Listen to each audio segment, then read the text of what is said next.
Bonsoir à tous et bienvenue dans cette nouvelle émission que nous avons baptisée 2018 et après, un rendez-vous politique que l'on vous donnera toutes les 6 semaines jusqu'au référendum.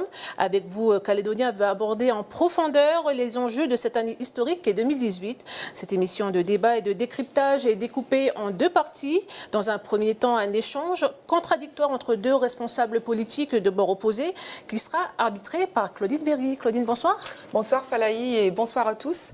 Et ce soir, donc, je reçois Victor Toutougouro, signataire de l'accord de Nouméa et vice-président de la province Nord, ainsi que Thierry Santa, président du Congrès et membre du conseil politique du Rassemblement Les Républicains. Alors, seront-ils capables d'apaiser les inquiétudes, surtout après le clash du G10, dont ils font partie tous les deux? Seront-ils capables d'en dire plus sur leur projet pour l'après 2018, plus sur les liens qu'ils veulent rompre ou conserver avec la France? On va avoir 1 heure pour en parler ensemble et en direct sur Calédonia.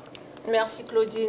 Ensuite, nous, on se retrouvera pour une table ronde avec des personnalités de la société civile pour analyser et décrypter les déclarations de nos invités politiques.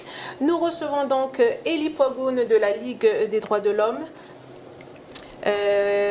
Aurélie Boula, membre de l'association Découvre ton pays. Bonsoir, on les voit rentrer. Et Édouard Léoni, président de l'association Nouvelle-Calédonie. Et bonsoir. Et Benjamin Piouf, développeur informatique. On vous expliquera un peu plus tard le choix de nos invités. Je rappelle également, vous pouvez vous asseoir, excusez-moi. Je rappelle également que nous sommes en direct, donc vous pouvez réagir et poser vos questions à nos invités sur notre page Facebook. Voilà, je vous laisse tout de suite avec Claudine Berry. Quant à nous, on se retrouve dans 1 heure environ.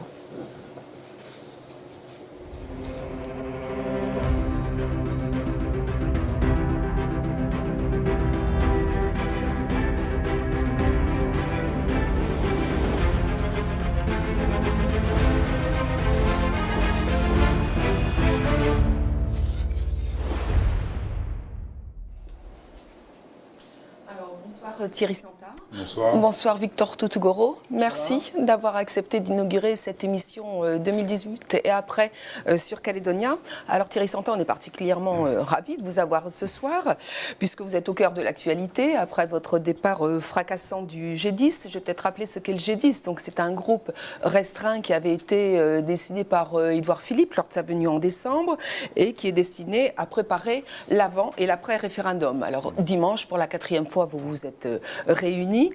Il y a même eu un communiqué à l'issue du haut commissaire qui était plutôt encourageant. Et puis, patatras, aujourd'hui, vous annoncez que vous claquez la porte. Alors, pourquoi ? Tout simplement parce que je rappelle qu'à l'origine de la création de ce groupe, nous avions, chacun d'entre nous, pris l'engagement de maintenir nos discussions dans la confidentialité, non pas pour faire les choses dans le dos des Calédoniens, mais pour assurer une certaine sérénité dans les débats. Et je constate qu'au moins à 2 reprises, puisque récemment un responsable politique est également intervenu sur les radios il n'y a pas si longtemps, en dévoilant ce qui se passait au sein du groupe. À qui vous faites référence, Harold Martin ? Forcément, donc, informé par un membre du groupe du G10.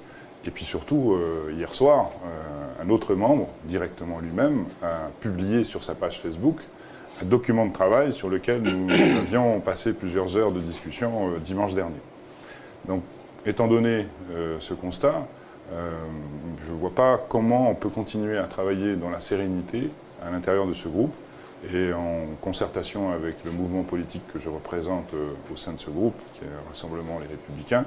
On a pris la décision effectivement de nous retirer parce que, encore une fois, il n'était plus possible de travailler en toute sérénité. Victor Toutougouro, vous êtes choqué vous aussi par cette entorse à la confidentialité ? En tout cas, il y a une parole qui n'a pas été respectée.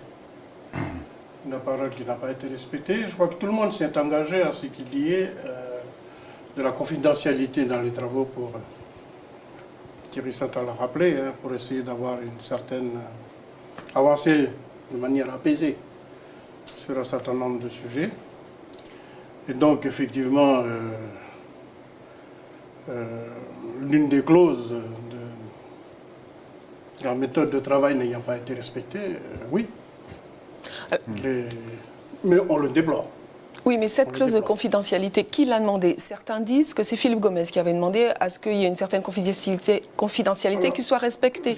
Est-ce que c'est vrai? Qui? Enfin, nous, dans les réunions, ou en tout cas, parce que moi je n'ai pas pu assister aux 4 réunions, je crois que j'en ai manqué la première. Mais en tout cas, il m'a semblé que c'était le OCA qui a demandé à ce qu'il y ait une certaine confidentialité. D'accord, donc plutôt le Haut-Commissariat. Je confirme, vous confirmez? c'était effectivement le Haut-Commissaire qui était à l'origine de cette demande, mais qui était complètement partagé par tous les membres du G10. Enfin, je veux dire, il n'y avait pas aucune ambiguïté sur ce point-là. Mais effectivement, on s'est aperçu, comme il a été dit, qu'un certain nombre de choses qui se sont dites à l'intérieur de nos travaux, de nos réunions de travail, ont été divulguées sur les médias. Alors, on les déplore encore. D'accord, donc c'est bien le post de Philippe Gomez hier soir sur Facebook qui est à l'origine de ce clash. C'est certain qu'en ce qui la matière, ça déroge complètement au principe de confidentialité. Je rappelle quand même une chose, c'est que ce groupe a été mis, vous l'avez dit, mis en place par le Premier ministre au moment de son déplacement. Et il avait quand même précisé un certain nombre de thématiques sur lesquelles nous devions il y avait 4 thèmes, travailler, en l'occurrence le bilan de l'accord de Nouméa, les compétences transférées et à transférer, la place de la Calédonie dans le monde et dans son environnement régional, et enfin les valeurs partagées communes des Calédoniens. Je n'y trouve pas la question de la date du référendum dans ces thématiques. Ça n'empêche qu'on a accepté d'en discuter. Mais déjà là, on a commencé à déroger finalement au principe de la mise en place de ce groupe de discussion. Et une autre chose que je voudrais préciser, c'est que dès le départ, je ne sais plus si Victor était effectivement présent à ce moment-là, on a clarifié la démarche de ce groupe de travail. C'est-à-dire que c'était bien un espace de dialogue qui était mis en place, et uniquement de dialogue. À aucun moment, il ne devait servir à quelque négociation que ce soit. Comme ça a été précisé par le rappelé dans notre communiqué. Dans le communiqué, effectivement. Le communiqué qui a été signé par tout le monde. À aucun moment, il était question de négocier quoi que ce soit. C'est bien le comité des signataires qui reste l'instance de négociation et de décision. Là-dessus, les choses étaient clairement dites et acceptées par tous. Oui. Est-ce que, Victor Toutogoro, ça veut dire que vous acceptez et que vous comprenez que Thierry Santa et Sonia Backès se soient retirés de ce G10 compte tenu du contexte? Après, de là où on est, nous, et moi particulièrement, on a une analyse. Peut-être, bien sûr, Thierry Santa ne va pas être content, je vais dire ça, mais il nous a semblé, nous, franchement, que durant tous ces travaux, il y a une espèce de difficulté. Toi-même, ou que ce soit Sonia Backès, il y avait une certaine difficulté dans l'évolution de nos débats. Et il nous a semblé, en tout cas, c'est un peu l'analyse qu'on fait, que vous avez saisi le premier prétexte pour pouvoir en sortir. Hein? C'est comme ça qu'on l'a ressenti. Mais encore une fois, on ne jette pas la pierre. Hein? On dit simplement c'est dommage parce que, je ne sais plus qui l'a dit tout à l'heure, mais on a besoin d'apaiser les choses. On a besoin d'apaiser les choses pour les semaines, pour les mois qui viennent. Et donc si on n'est pas ensemble pour essayer de discuter, pour essayer de trouver quelque chose, oui. D'accord. C'est dommageable. Alors, vous faites allusion à une forme de tactique politicienne de la part de Thierry Santa et de Sonia Backès. Alors, on va justement écouter la réaction de Philippe Michel cet après-midi même. Il est secrétaire général de Calédonie Ensemble et président de la province Sud. Et il évoque aussi ce point de vue. Écoutons-le. Cette décision-là, elle s'apparente à la politique du pire. Parce qu'en décidant de boycotter les travaux du G10, le rassemblement comme le groupe Martine Backès choisissent délibérément la politique du pire parce que le G10 est le seul espace de discussion politique entre indépendantistes et non-indépendantistes. Il n'y en a pas d'autre. Cet acte politiquement irresponsable, politiquement contraire aux engagements pris, il obéit en réalité à une seule ambition. Il obéirait en réalité à une seule ambition. C'est de préparer les élections provinciales de 2019 en spéculant sur les tensions et les désordres qui résulteront d'un référendum dans lequel on serait en opposition frontale les uns avec les autres.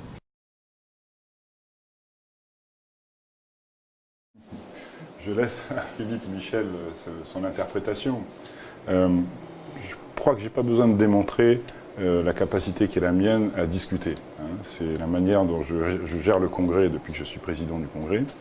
Et je rappelle quand même que le Rassemblement a été celui qui, pendant de nombreuses années, a défendu une nouvelle solution et qui devait forcément passer par un dialogue entre les indépendantistes et les non-indépendantistes. Donc encore une fois, le Rassemblement n'a pas d'ambition électorale. On est là pour faire en sorte que ce fameux référendum soit une étape dans l'évolution de notre pays. On voit bien quelque part, vous courez un peu derrière Sonia Backès. Elle est très à droite. Vous la suivez sur les questions de sécurité. Là, elle met la pression sur le G10. On a l'impression que vous êtes un peu derrière parce que vous vous dites, bon, elle grignote notre électorat, donc il faut qu'on se mette dans sa roue. Alors, je vous laisse aussi votre interprétation, Madame Non, mais je vous le demande si c'est une analyse. C'est après. pas une demande que vous formuliez là, c'était plus une interprétation. Mais encore une fois, l'électorat du Rassemblement que nous avons construit depuis de nombreuses années est un électorat qui a pour objectif de construire quelque chose de nouveau pour la Calédonie de demain. On n'est pas là. Et hélas, les résultats électoraux, si vous voulez faire référence à ça, nous prouvent qu'on n'a pas été forcément très performants ces dernières années, c'est le moins qu'on puisse dire, parce que nous étions attachés à des idées, à un objectif pour le bien de la Calédonie, et pas forcément pour des objectifs électoraux comme beaucoup d'autres, au-delà de Mme Backès. Et c'est bien cette démarche-là qui est toujours la nôtre. Nous voulons qu'on arrive au moment de ce référendum dans les meilleures conditions possibles. Monsieur Michel dit que c'est le seul espace de dialogue entre indépendantistes et non-indépendantistes. Il oublie, encore une fois, facilement le comité des signataires, qui est l'espace par définition de dialogue qui existe dans l'accord de Nouméa et qui est mis en œuvre chaque année et qui nous permet d'échanger sur des sujets très importants et en général de trouver un consensus et des accords et ensuite de faire avancer les choses. Donc voilà, on en est là aujourd'hui, non pas pour des raisons électorales, tout simplement parce qu'on considère que certaines personnes au sein de ce groupe n'ont pas fait les choses de manière sincère, comme elles auraient dû être faites dès le départ. Il n'y a pas que ça, il y a aussi le fond de ce texte, donc qui est l'exposé des motifs de la délibération annonçant la date du référendum à la fin de l'année, qui est au 4 novembre, et donc le Rassemblement a l'air de dire qu'il fait la part trop belle à une vision passéiste de l'accord, à l'impact de la colonisation sur les Kanaks. Pourtant, c'est un texte qui il semble très appuyé sur le préambule de l'accord de Nouméa. Qu'est-ce que vous en pensez, Victor Toutogoro ? Effectivement, on en a discuté, on a travaillé toute une journée sur ce texte. Et encore une fois, on s'appuie sur l'accord de Nouméa.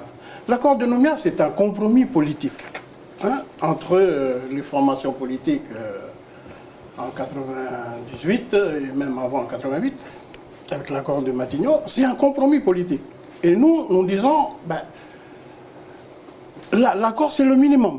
On ne peut pas descendre sous l'accord d'aujourd'hui. On ne peut pas descendre. On ne peut pas nous demander de faire encore un compromis sur ce qui est déjà un compromis. Et donc, ça, c'est notre point de vue, et ça, on l'a déjà dit, on continuera à le redire. C'est l'accord de Nouméa reste pour nous la feuille de route, et c'est celle-là qu'il faut mettre en œuvre. Est-ce que vous ne trouvez pas que dans ce texte, peut-être, comme on répète beaucoup effectivement, que ça a porté atteinte à la dignité du peuple kanak, que ça a pu même mettre en péril l'existence même de ce peuple, est-ce que c'était peut-être pas le moment exactement pour reprendre ça ? Comment vous voyez-vous les choses ? Mais c'est ce qui est dit dans l'accord, et c'est ce qui est constitutionnalisé dans la Constitution française. Donc on ne fait que redire les choses. Par exemple, on nous fait le procès aujourd'hui, pourquoi on est indépendantiste. Ça, on ne va pas revenir sur plus de 40 ans de combat politique. C'est quelque chose qui est... La décolonisation, elle est constitutionnalisée. Et donc, l'accord de Nouméa, c'est le minimum, parce que c'est un compromis politique. On nous demande simplement que de le mettre en œuvre. Et c'est ce qui a été mis, c'est ce qui a été dit dans ce texte. Et donc, effectivement, on a eu beaucoup de discussions ce dimanche sur ce texte-là. Et donc, oui, on a porté ce texte-là. On l'a porté et nous continuons à le porter aujourd'hui, même si Thierry Santa semble... Qu'est-ce qui vous choque dans ce texte? On met trop en cause la colonisation? Qu'est-ce qui vous choque alors qu'effectivement, c'est très inspiré du préambule de l'accord de Nouméa? C'est effectivement une pâle copie du préambule de l'accord de Nouméa. Que vous avez signé. L'accord de Nouméa, oui, bien sûr, et on ne renie pas notre signature. C'est effectivement le Rassemblement qui a signé cet accord avec le FLNKS. Et loin de moi la pensée de renier cette signature. Mais il a été signé en 1998. On est en 2018. Depuis 20 ans, les choses ont changé. Des choses ont été faites. L'identité kanak a été reconnue dans un certain nombre de domaines. Le rééquilibrage politique, économique a été mis en œuvre. Tout ça c'est dit dans l'exposé des motifs. Tout à fait. Non, ça n'a pas été dit aussi clairement. L'évolution en termes de formation des Calédoniens et en particulier des Kanaks, le projet éducatif calédonien qui prend en compte les spécificités kanak, les éléments de culture kanak, il y a plein de choses qui ont été faites et on a le sentiment que ce texte met finalement plus en avant les ombres de la décolonisation et très peu les lumières de l'évolution de la société calédonienne. La contribution majeure des autres populations. Et pour nous, l'intérêt de ce texte aurait dû, au contraire, prendre un acte de l'évolution des choses et nous projeter vers l'avenir. C'était plus ça qu'on aurait dû faire. Mais au-delà de ça, une autre question quand même que se posent les uns et les autres sur ce texte, c'est que là, on parle d'un exposé des motifs pour la délibération qui va acter la date du 4 novembre pour le référendum. Parce que sur ce point-là, effectivement, un consensus a été établi, c'est bien le 4 novembre que se tiendrait le référendum. Pour acter une date, on nous a obligés à réfléchir à un texte hautement politique. Je vois pas où en est véritablement l'intérêt, oui, en définitive. Je pense que les choses auraient dû se faire simples, administratives, qui rappellent les dispositions de la loi, et que des discussions politiques puissent se faire par ailleurs sur les différentes thématiques que le Premier ministre avait évoquées, et ensuite servir dans le cadre du comité des signataires. D'accord. Alors, Victor Tougon, vous avez un petit peu de temps de parole de retard. Est-ce que ça veut dire que pour vous, le G10 est mort et enterré? Alors, le G10, donc, la réunion la réunion d'un certain nombre de responsables pour discuter de l'avenir, est là, mandat pour discuter jusqu'au comité des signataires.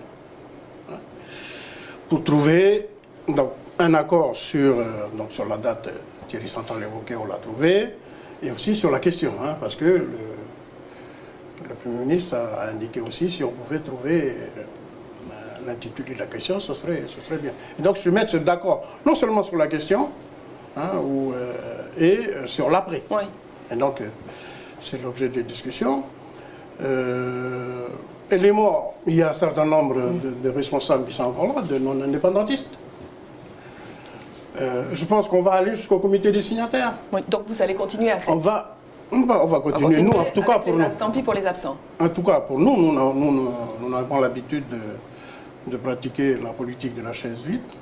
Et donc, on va continuer jusqu'au comité des signataires. Et puis ensuite, le constat se fera. D'accord. Si on n'a pas été capable ou si on n'est plus capable de discuter entre nous, c'est l'État ensuite qui prendra la responsabilité. D'accord, parce que est-ce que la séance du 9 mars où on devait examiner cette délibération est maintenue? Aujourd'hui, tant qu'un texte n'est pas déposé sur le bureau du Congrès, il n'y a aucune séance qui est prévue en définitive. D'accord, donc il se peut que ce soit l'État finalement qui prenne la main, comme on est parti. Alors, je rappelle quand même que le Congrès a jusqu'au mois de mai pour prendre la décision, donc on a encore un peu de temps devant nous. Ce qu'on avait souhaité au sein du groupe, là, on peut le dire, Victor, c'est qu'on souhaitait que les choses se décident, qu'on soit capable au moins des élus locaux que nous sommes, de décider d'une date avant le comité des signataires. Bon, on voit que c'est un peu la question, c'était différent. Que vous en soyez capable si on tient compte de ce qui s'est passé aujourd'hui. Alors, on va essayer de revenir sur les enjeux majeurs de cette année historique en Nouvelle-Calédonie et sur les préoccupations des Calédoniens. Je vous rappelle que nous sommes en direct de Nouméa, que vous pouvez réagir sur la page Facebook de Calédonia. Et donc, notre thème ce soir était crainte et espoir. Alors, je vous propose d'écouter deux personnalités qui vont s'exprimer justement sur leurs sentiments aujourd'hui et sur leurs inquiétudes, notamment celles qui sont liées à la montée de la délinquance. Il y a toujours un risque, effectivement, avec une jeunesse délinquante qui va se saisir de n'importe quelle opportunité pour mettre un peu les troubles, mais je crois que nous, on n'est pas inquiets. La police est prête. Ce que veulent les citoyens calédoniens, c'est vivre tranquillement ensemble. Après, moi, je ne présume pas de l'issue du référendum. Ce qui est sûr, c'est que nous, on sera prêts et attentifs pour veiller à ce que tout le monde puisse continuer à vivre en sécurité. Ce qu'il y a de plus important, c'est que les chefs de file politiques jouent l'apaisement et pas l'embrasement. Je pense que le vivre ensemble est vraiment ancré en nous, dans toutes les communautés. Voilà. Après, donc j'ai pas vraiment d'inquiétude par rapport à ça, mais par contre, je suis très déçue en fait de ce que nous, nos élus, et nous tous, que l'on n'a pas fait depuis l'accord de Nouméa. Par exemple, sur le problème de la délinquance dont on parle énormément, il faut quand même savoir que c'est la Calédonie et les provinces qui disposent de la plupart des compétences pour régler ce problème. Et force est de constater qu'on n'a quand même pas été très efficace dans ce qui a été mis en place, puisqu'on se retrouve avec une énorme délinquance. Et c'est vrai que souvent on critique l'État, mais il ne faut quand même pas oublier qu'on a choisi d'avoir une large autonomie. J'espère aussi que l'État va arrêter de nous regarder justement comme des enfants à couver, et puis à nous un peu de prendre nos responsabilités. Alors, pour rebondir sur ce que vient de dire Jenny Birifa, Victor Toutougouro, c'est vrai qu'il y a 1600 jeunes par an qui sortent du système scolaire sans qualification. C'est évident que ces personnes-là doivent alimenter la délinquance, et particulièrement la délinquance des mineurs. Donc, est-ce que les élus ont été à la hauteur de cet enjeu-là? Maintenant, après, il ne faut pas non plus généraliser. Moi, je suis un élu du Nord, hein. Je sillonne la province Nord et les communes du Nord. L'immensité des jeunes sont occupés. Ils sont dans les usines, dans les projets que l'on fait. S'ils sont à la tribu, ils sont dans le travail social qui est à la tribu. Les tribus vivent et font aujourd'hui, mais parce que le travail social, il est fait aussi beaucoup par les jeunes. Hein. Alors, c'est la même chose dans le Nord, c'est la même chose en province Sud et dans les îles. Faut pas non plus généraliser. Ensuite, moi j'ai envie de répondre à parce qu'on a l'habitude d'accoler la délinquance gratuitement sur le dos du FLNKS ou plus généralement sur les indépendantistes. Le FLNKS ou les indépendantistes, on n'a jamais dit. Il n'y a pas eu de mot d'ordre dans nos réunions ou dans nos congrès pour dire qu'il faut faire la délinquance, il faut aller casser, il faut aller... Non, au contraire. Au contraire, nous, on veut l'UNI a condamné, il y a d'ailleurs un communiqué hier qui a condamné fermement. L'UNI a fait un communiqué hier pour condamner fermement tout ce qui s'est passé. Mais nous, on est pour construire le pays. C'est notre credo depuis bientôt 20 ans, hein, de l'accord de Nouméa, c'est de dire qu'il faut construire le pays.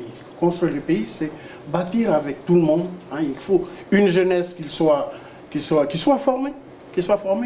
Et on constate que nos jeunes sont de plus en plus formés, sont de plus en plus diplômés. Il y a une partie que vous avez indiquée tout à l'heure qui continue à... il faut continuer, hein, et le président du Congrès fait partie de ceux qui cherchent à trouver une solution pour que ces jeunes-là ne soient pas... donc le Congrès, le gouvernement, les provinces, voilà. Alors vous avez raison, même si effectivement ce sont souvent des jeunes Kanaks, c'est la jeunesse du pays avant tout, et il n'y a pas de responsabilité plus particulière. Alors je dis ça parce que j'ai entendu un certain discours dans les responsables politiques que faisait allusion tout à l'heure Thierry Santin, qui indiquait clairement cela. Moi je lui mets au défi de dire où le FLNKS, où les indépendantistes, oui, vous n'avez pas appelé. Mais il y a quand même des... C'est trop facile après. Oui. C'est trop facile. Il y a quand même des interrogations. Je vais vous citer une question Facebook qui est pour vous, Victor Toutougouro, qui a été déposée par Fabilou et qui nous dit concernant les nombreux cambriolages de domiciles et de commerce, des vols de voitures qui sont ensuite brûlés, les agressions physiques, voire les viols qui sont commis invariablement par la jeunesse kanak, pourquoi les parents, les chefs et les coutumiers ne prennent-ils pas plus les choses en main? Qu'est-ce que vous lui répondez? Je crois qu'effectivement, les structures coutumières, hein, que ce soit le Sénat coutumier, que ce soit nos conseils d'air, nos conseils des anciens ou conseils des clans dans nos tribus, se penchent sur cette problématique-là. Mais je crois que les choses ont tellement pris de l'ampleur qu'il faut une, comment dire ça? Oui, une union de toutes les responsables, de toutes les responsabilités dans ce pays. Alors justement, je me tourne vers vous, Thierry Santa. Il y a eu un plan territorial de sécurité et de prévention de la délinquance qui a été récemment présenté au gouvernement avec une série de mesures. Bon, certes, il n'a pas de budget dédié, mais bon, c'est déjà un premier pas. Qu'en est-il? Quand est-ce qu'il va passer au Congrès? Alors, il est prévu d'être présenté en commission plénière, puisque le sujet est suffisamment important pour que ce soit la totalité des commissions qui se réunissent et qui donnent un avis, puisque ça concerne vraiment tous les secteurs, en définitive, que ce soit social, culturel, économique, enfin, toutes les thématiques sont concernées. Donc c'est bien une commission plénière qui va se réunir lundi prochain, après-midi, le 5 mars prochain, et la séance pour adopter donc, ce plan est prévue le 12 mars prochain. Moi, si vous me le permettez quand même, pour la question que vous venez de poser à Victor Tutugoro, moi je crois qu'il y a deux temps. Il y a un temps en termes d'action immédiate. La population attend une réaction forte de la part des autorités pour, dans la mesure de leurs moyens, réduire cette montée en puissance de la délinquance. Donc l'État a reçu des moyens supplémentaires il n'y a pas longtemps, donc il doit les mettre en œuvre. Je suis convaincu que le haut-commissaire en a parfaitement conscience, mais également la justice, elle a son rôle à jouer, puisqu'il ne suffit pas d'arrêter ces jeunes, il faut que derrière il y ait des mesures qui soient décidées par la justice. Je partage l'avis de Jenny Brifa, où on a tous une part de responsabilité, puisque derrière, la compétence en traitement pour le traitement de la protection de l'enfance, c'est une compétence de la Nouvelle-Calédonie. Voilà. Il y a une direction de la protection de l'enfance qui existe. Il faut lui donner les moyens. Qui a été très longtemps chancelante. On a la chance aujourd'hui d'avoir une nouvelle directrice qui est très compétente et qui est dynamique et qui veut faire les choses en la matière. Donc il faut lui donner les moyens pour ça, pour qu'on puisse traiter au mieux donc, ces jeunes délinquants. Mais après, au-delà de cet aspect répressif, de cette efficacité supplémentaire à rechercher en matière répressive, il faut quand même garder à l'esprit qu'on ne devient pas délinquant du jour au lendemain. Je veux dire, c'est tout un processus qu'un enfant, qu'un jeune, hélas, subit dans toute sa vie pour arriver un jour à devenir délinquant, à rejeter toute forme d'autorité. Et moi, je ne veux pas jeter la pierre sur qui que ce soit, ni les coutumiers, ni qui que ce soit, parce qu'ils rejettent toute autorité, qu'elle soit républicaine, professorale, parentale, coutumière. C'est des jeunes qui en arrivent à ce stade-là. Et donc, il y a une nécessité de prendre en main les difficultés que rencontrent ces jeunes le plus tôt possible. Et peut-être l'intérêt du plan dont nous venons de parler, de prévention de la délinquance, il a au moins un objectif, c'est de coordonner, comme l'a dit Victor, les actions aujourd'hui qui existent un peu partout dans les communes, dans les provinces, en Nouvelle-Calédonie, l'État, de coordonner tout ça et de permettre entre autres le suivi d'un enfant du plus jeune âge, de la primaire, parce que parfois c'est à la primaire qu'on peut déceler des problèmes, et jusqu'à éventuellement un stade de délinquance, mais en faisant en sorte d'éviter qu'il en arrive là. D'accord. Après, juste brièvement, Victor Tutugoro. Après, il faut punir ceux qui ont fauté, ça c'est normal, mais il faut faire en sorte que ce moment de punition, il soit un moment pour se relancer aussi, lui, humainement. Qui serve à quelque chose. Ça serve à quelque chose. Je vois par exemple, nous dans le Nord, c'est un peu la réflexion que l'on fait aujourd'hui, c'est par exemple que l'enfant qui soit puni, qu'on le met dans les travaux collectifs. Hein. Il y a les travaux collectifs dans les tribus, dans les communes, mais il y a aussi les travaux collectifs de la collectivité.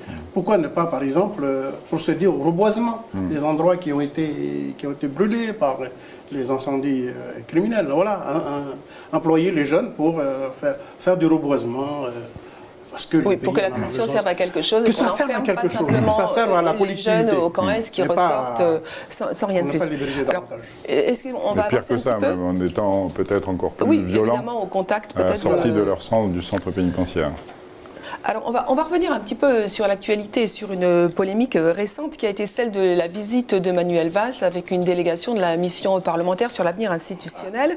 Il a répété à plusieurs reprises, Manuel Valls, qu'il était attaché au lien entre la Nouvelle-Calédonie et la France. Les indépendantistes l'ont plutôt mal pris. Alors, Victor Tutugoro, pourquoi après tout Manuel Valls n'aura pas le droit de le dire ? Vous, qu'est-ce que vous en pensez ? Il nous a semblé que la mission, c'est la mission pour favoriser un peu le dialogue entre les uns et les autres, parce que ça semblait un peu, je ne vais pas dire en panne, mais bon, ça n'avance pas à la vitesse où l'on voudrait. Il nous a semblé que cette mission parlementaire venait pour essayer de relancer un peu les discussions pour mais elle n'avait pas à prendre position. En tout cas, nous, on s'est sentis blessés. On s'est sentis blessés quand cette mission a pris ouvertement position. Hein? Parce que, voilà, elle est sortie de son rôle. Et c'est ce qu'on a. Et on va lui dire Vous doutez de l'impartialité de cette mission maintenant? Oui, maintenant, oui.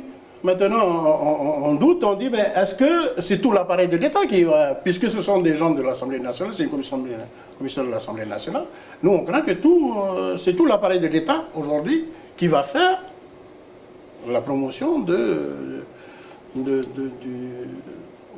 non à l'accession à la pleine souveraineté que l'on porte, nous.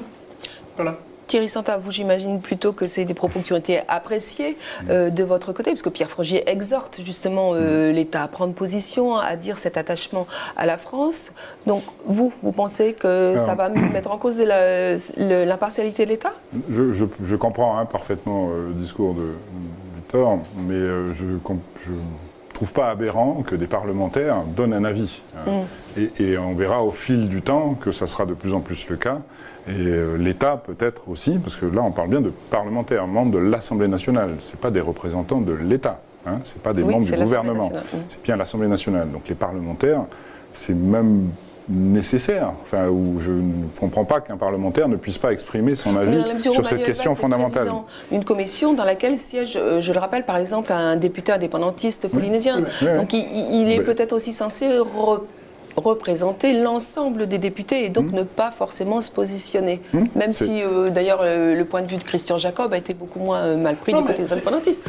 Juste finissez, Thierry Santa. Alors, c'était une mission d'information. Leur rôle est à la fois de participer, donc, comme le dit Victor, à améliorer les discussions entre partenaires localement, mais surtout à informer aussi leurs collègues au niveau national. Et là, je ne doute pas de leur impartialité sur les informations qu'ils ont collectées pendant leur séjour, même s'ils ont prononcé un avis sur la question qui sera posée aux Calédoniens. Mais voilà, je ne pense pas que les choses soient incompatibles. Et surtout, ce n'est pas incompatible avec la neutralité que l'État devra avoir dans la mise en œuvre du référendum.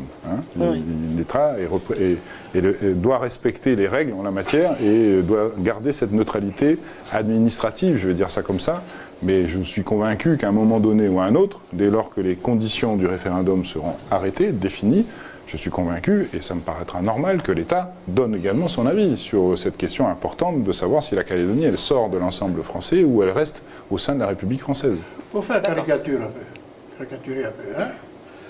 Nous, on a ressenti, les députés viennent, nous disent, allez, on va favoriser la discussion entre vous, parce que vous patinez.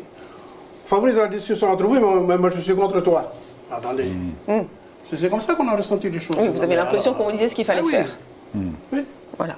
Donc, voilà, je vous dis simplement. D'accord. Alors, on va avancer dans cette émission. Vous avez des temps de parole à peu près qui sont équivalents. Et on va continuer. Vous savez que cette émission donne beaucoup la parole aux citoyens.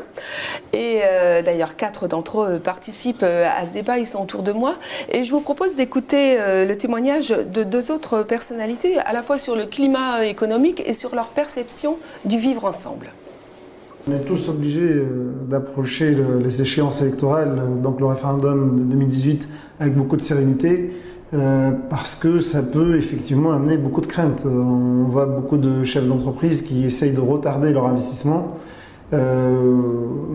par crainte qu'il n'y ait pas le référendum en lui-même. Je pense que si on arrive à garantir des bonnes conditions, il n'y aura pas de problème, mais d'éventuelles actions qu'il pourrait y avoir autour du référendum. Moi, je suis né après les événements. Et de mon enfance jusqu'à maintenant, il y a un discours qui a changé. Moi, je vois les gens que je côtoyais dans ma famille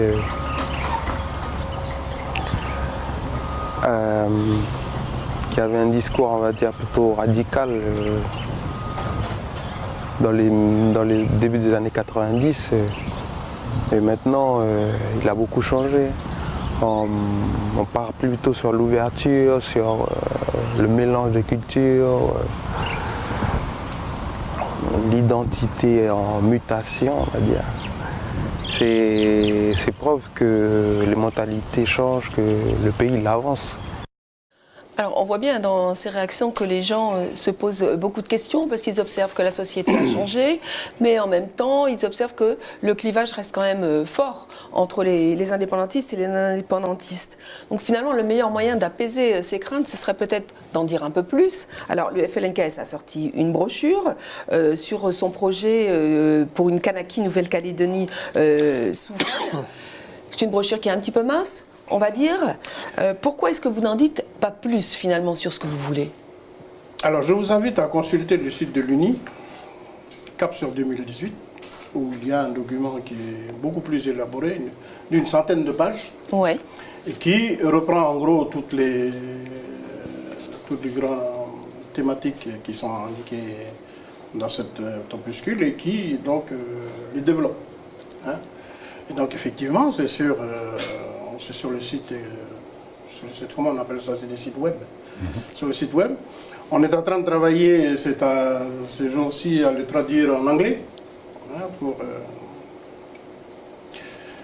le populariser aussi dans le Pacifique, parce que on a des soutiens. Quand je dis soutien, c'est le soutien au combat du FLNKS, mais c'est le soutien aussi à la Nouvelle-Calédonie. C'est le soutien à la Nouvelle-Calédonie pour que la Calédonie puisse franchir le cap, comme on dit, franchir le cap dans de bonnes conditions. 2018, 2019, on a fait allusion tout à l'heure aux élections provinciales. Parce que, oui, effectivement, il y a aussi les élections provinciales, mais je déborde un peu. Mais est-ce que vous y détaillez, par exemple, le lien que vous voulez conserver avec la France ou celui que vous voulez rompre? Parce qu'on sait bien que vous n'êtes plus dans un schéma d'indépendance, de rupture totale comme ça peut être au moment des années 80. Vous le dites clairement, ça? L'UNI prône la souveraineté partagée avec l'État français, puisque depuis Nicolas Sarkozy jusqu'à Emmanuel Macron aujourd'hui, les dirigeants français n'ont pas cessé de dire, quelle que soit la décision de la Nouvelle-Calédonie, la France accompagnera. Alors, on l'a compris ici, on reste dans le sein de la République où on va à la souveraineté, la France va nous accompagner. Et donc, oui, nous, le projet que l'on prend, c'est de dire comment, de quelle manière on voit le partenariat avec la tutelle, la France. Je dis tutelle parce qu'on se projette, et nous, dans notre tête, on est souverain. Donc, comment on se projette en partenariat avec la France sur les sujets régaliens, notamment. D'accord. Et sur d'autres sujets que nos camarades. Et donc, on déplore un peu que nos camarades quittent le G10, qu'on aurait pu donc avancer sur ces discussions-là. Alors effectivement, du côté des loyalistes, il n'y a pas de brochure. Non. Alors la plateforme n'en a pas sorti, enfin la plateforme, si tant est qu'elle existe encore, parce que là je pense qu'on a assisté à ses obsèques aujourd'hui. C'est encore une interprétation, Mme Vieri. Non, Si. ça existe encore? Ah, pour l'instant, oui. Il n'est pas question de la remettre en cause aujourd'hui. Enfin, c'est une interprétation qui est faite par les uns et les autres, mais il n'a jamais été question de la remettre en question aujourd'hui. Oui, enfin elle a du plomb dans l'aile. C'est compliqué. Ah, ça nécessitera quelques discussions, on est bien d'accord. C'est Mais clair. personne n'a dit en tant que membre de la plateforme que la plateforme était. Vous avez dit jusque-là que c'est compliqué au FLNKS, on s'aperçoit que c'est aussi compliqué chez vous. C'est vrai, c'est toujours très compliqué.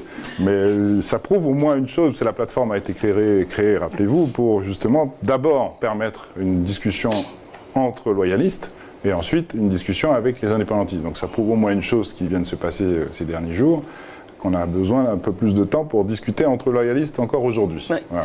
Ça vous amuse, Victor Toutogoro, cette nouvelle zizanie à droite?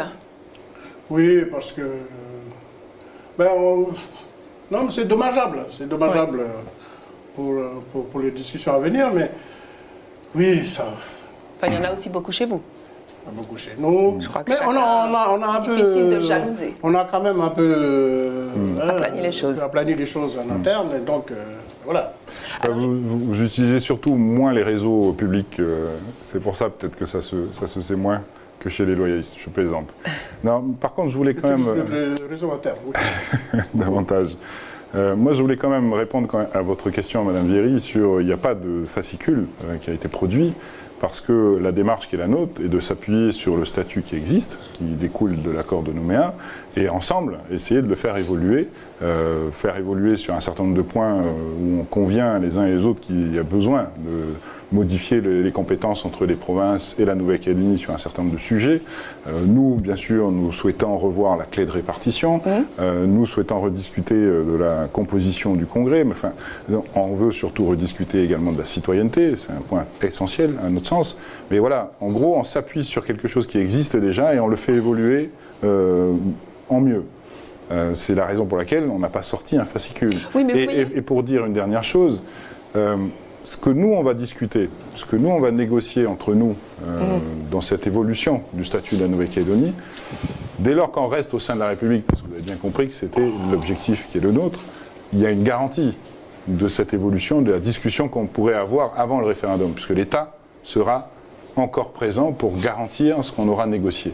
Et ce que je veux quand même dire, c'est que la proposition du FLNKS, qui est celle du fascicule que vous avez évoqué, rien aujourd'hui ne nous garantit que ce qui va discuter aujourd'hui sera mis en œuvre le lendemain si d'aventure les Calédoniens choisissent l'indépendance. C'est-à-dire qu'il n'y aura plus l'État. L'indépendance, c'est la coupure du lien avec l'État. Après, des discussions dans la logique de l'UNI avec l'État pour des partenariats, ce genre de choses, c'est une chose. Mais le lien institutionnel avec l'État disparaîtra. Et l'État ne sera plus garant de quoi que ce soit.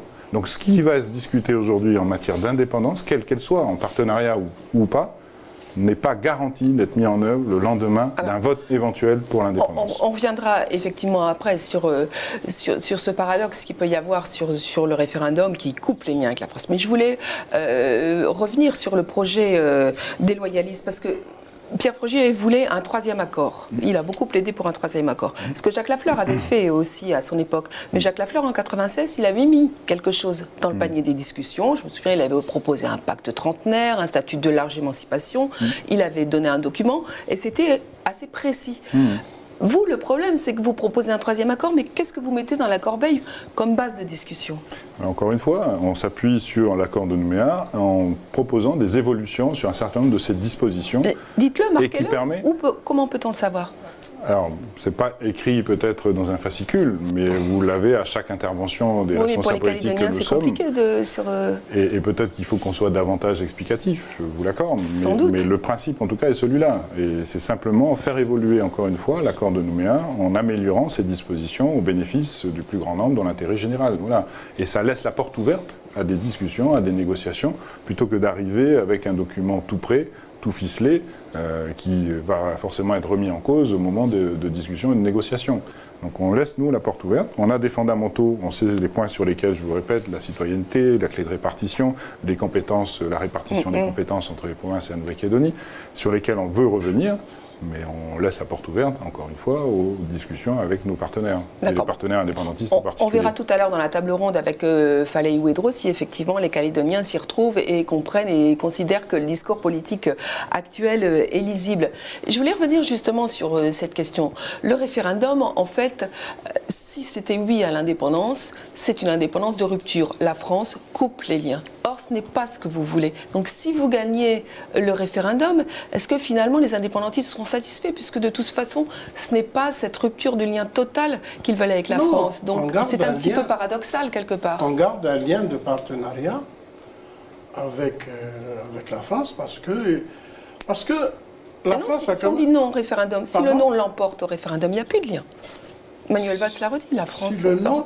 Si le oui à l'indépendance l'emporte. Oui, mais on prône justement le partenariat, nous, pour qu'on garde un certain nombre de liens avec la France, parce que un certain nombre de la population sont d'origine française, sont de culture française, et on comprend bien qu'ils ne veulent pas garder, prendre carrément la rupture avec la France. Ils veulent bien être calédoniens parce que beaucoup de gens aujourd'hui disent nous on est calédoniens d'abord, on est d'ici.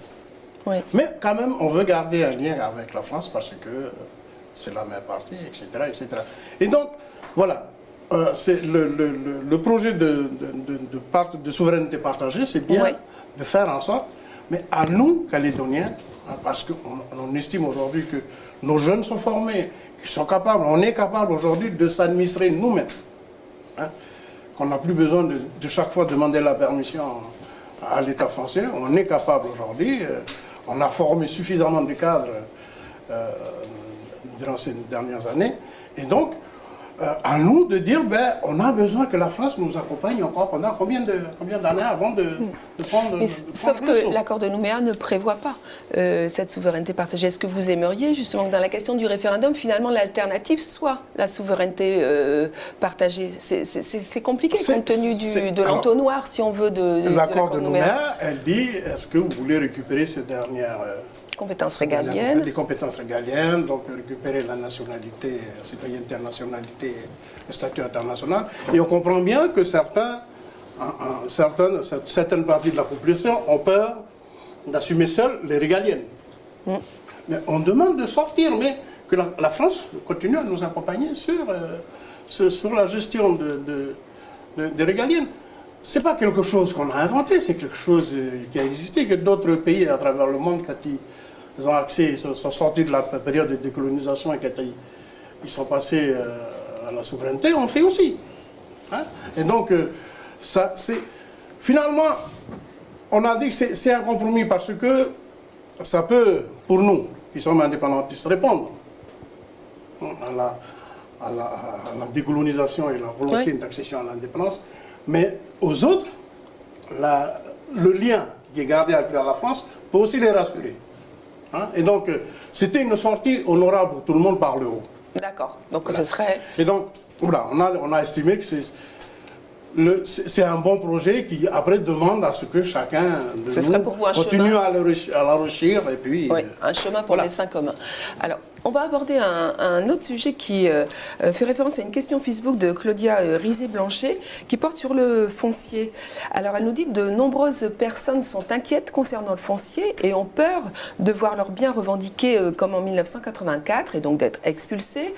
Qu'est-ce que vous pouvez leur dire pour apaiser ces craintes? Je dis que 1984 correspond à une période de recherche identitaire. 84. Et il s'est passé un certain nombre de choses en 84. Nous sommes aujourd'hui, 30 ans plus tard, on a construit ensemble les choses. On a répondu à un certain nombre de revendications identitaires pour la rétrocession foncière. On a mis un certain nombre d'outils en place et qui produisent aujourd'hui un certain nombre pour l'autoconsommation locale. Et donc je dis qu'aujourd'hui, on a gagné en maturité. Donc on est capable aujourd'hui de faire la part des choses et de voir ce qui est nécessaire. Parce qu'effectivement, il y a encore aujourd'hui des populations qui n'ont pas encore retrouvé. Comment c'est dit dans l'accord, je ne sais plus comment c'est dit dans l'accord, mais qui n'ont pas encore retrouvé un certain nombre de leurs terres. Mais aujourd'hui, on est capable de discuter et de trouver ensemble des solutions aux problèmes qui sont posés. La DRAF... Il y a beaucoup de conflits fonciers encore. Je crois qu'il y a une cinquantaine de conflits fonciers sur tout le territoire en ce moment. Est-ce que vous connaissez un pays dans le monde où il n'y a pas de conflits fonciers? Non, je ne dis pas ça. C'est pas ce que j'ai dit. Oui, mais c'est normal. Ce qu'on parlait de délinquance tout à l'heure, est-ce qu'on connaît un pays dans le monde où il n'y a pas de délinquance? Thierry Santa. Voilà. Et donc, on est capable de discuter aujourd'hui l'histoire de foncier. C'est aussi une arme pour faire peur. C'est aussi une arme pour faire peur sur le concept d'indépendance. Thierry Santa, vous pensez que c'était une arme pour faire peur? Alors, je pense surtout que ça rejoint un peu ce que je disais tout à l'heure, c'est-à-dire qu'on n'est plus à l'époque de 98, voire de 84, on est en 2018. Les choses ont évolué, il y a eu une réponse aux revendications foncières, aux liens à la terre qui a été apportée dans la quasi-majorité des fois. Il reste encore quelques conflits, comme vous dites, parfois des conflits entre clans, c'est-à-dire que des clans n'arrivent pas à se mettre d'accord pour savoir qui est propriétaire de la terre, et c'est normal. Mais je crois que... Déplacement de population, tout à fait. Que la colonisation... C'est normal. Donc on continue à vivre des conséquences aujourd'hui. On est d'accord. Là-dessus, on est complètement d'accord. Mais par contre, je pense qu'il faut aussi qu'on acte à un moment donné que les propriétés privées sont aussi des propriétés qu'il faut préserver. Et qui ne seront pas revendiquées. Et qui ne seront plus revendiquées. Et peut-être que pour répondre encore à quelques revendications qui restent, alors moi j'ai quand même constaté au sein de la DRAF qu'à l'origine c'était principalement des clans qui étaient à l'origine de revendications foncières. Et aujourd'hui c'est de plus en plus des familles. Donc c'est pas tout à fait la même chose quand même. Et peut-être que pour y répondre, si on doit encore y répondre, si elles sont fondées, c'est peut-être sur les propriétés des collectivités, des communes, des provinces, de la Nouvelle-Calédonie, qu'on peut essayer d'apporter des réponses à ces demandes encore en suspens.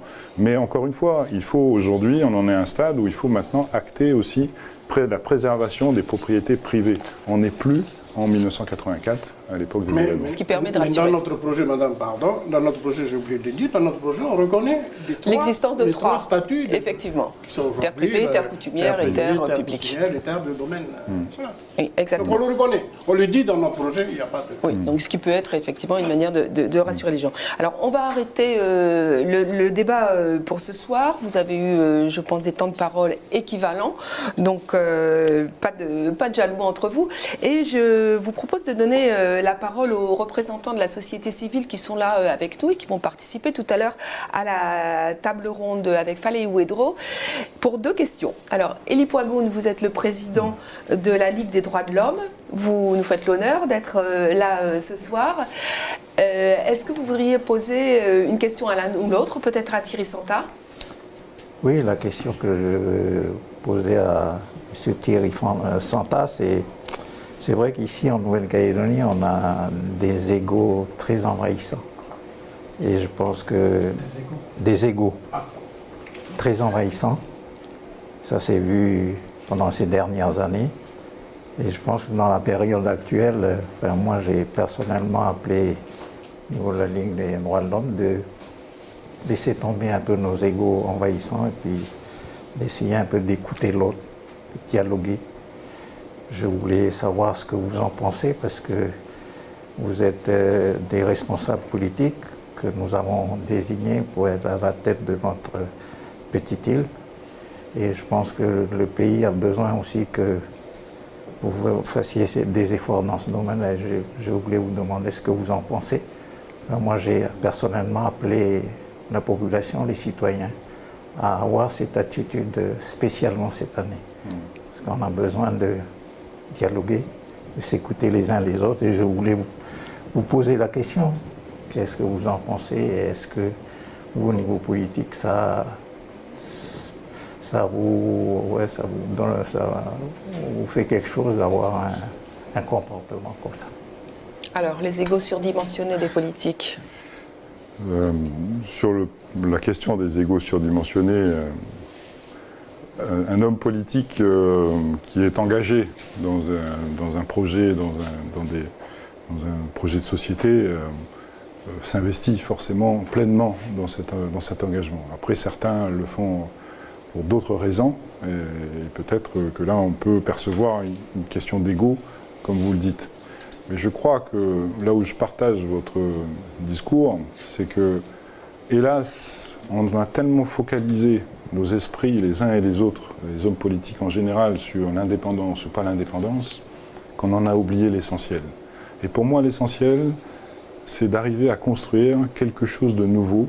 C'est la 3e étape dont je parlais tout à l'heure, ce qui suit l'accord de Nouméa, qui reconnaissait les 2 légitimités dans ce pays, le peuple premier, mais aussi les autres communautés qui ont participé à ce développement, que maintenant on passe à la 3e étape, qui est la construction d'une nouvelle communauté calédonienne, d'une nouvelle identité calédonienne. Je regarde M. Léoni en face de moi.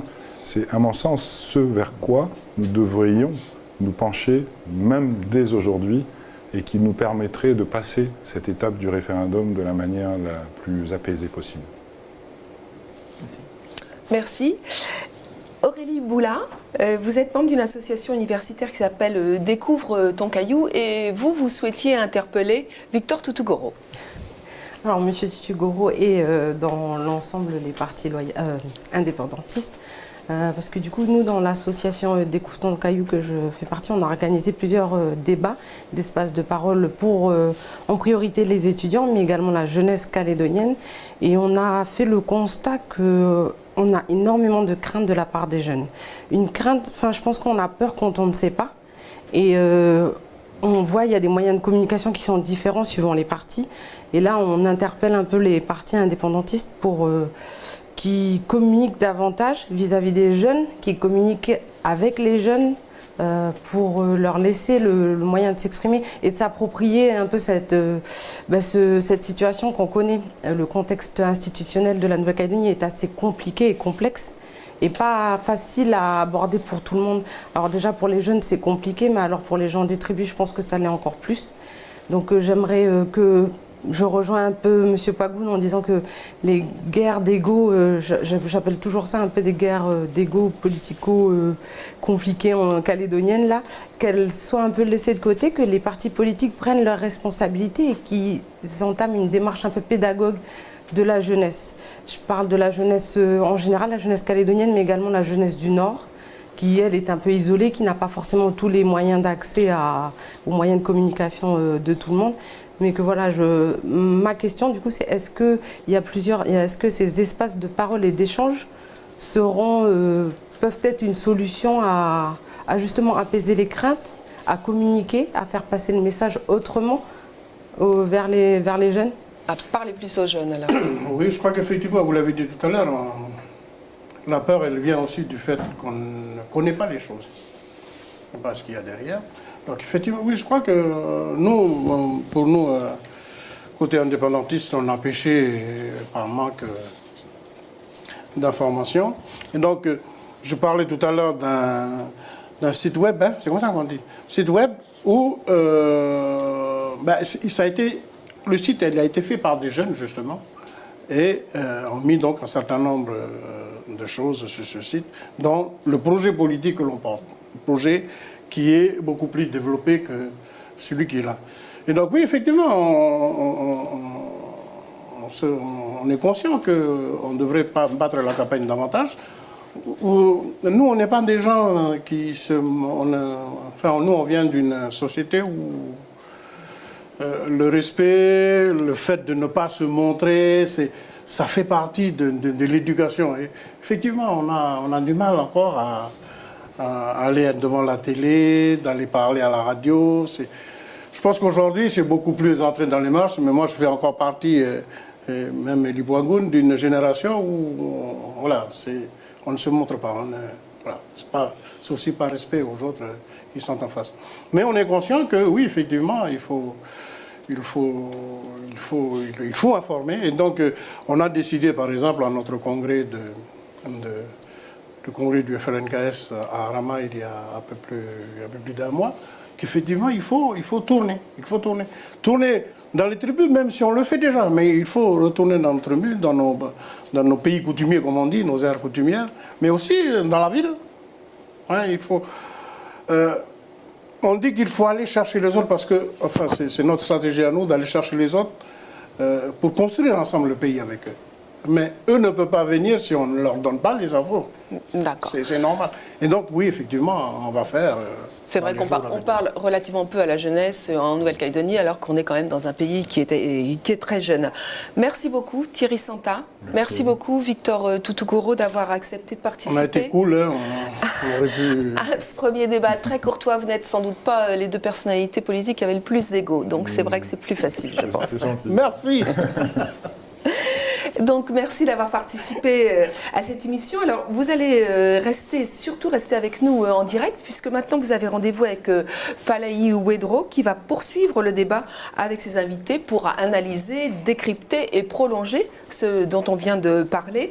Et pendant qu'on se passe le relais, je vous propose de découvrir le site participatif Et si demain, qui donne la parole aux Calédoniens et aux Calédoniennes justement sur ce qui va se passer en 2018 et dont le concepteur sera tout à l'heure l'un des invités de Falaï Ouedraogo. 2018. Les Calédoniens vont se prononcer sur l'avenir de la Calédonie lors d'un référendum. Le pays doit-il rester dans la France ou devenir indépendant ? Le débat est vif dans l'arène politique, mais on entend peu les Calédoniens sur ce sujet. La plateforme citoyenne Et si demain a vocation à faire redescendre le débat sur la place publique. Que vous soyez inquiet, déterminé, confiant, enthousiaste, impatient, venez participer au débat sur etsidemain.nc. Vous y trouverez des témoignages, des arguments, des chiffres clés. Et si demain la Calédonie était indépendante? Et si demain la Calédonie restait dans la France? Qu'auriez-vous à dire sur le sujet?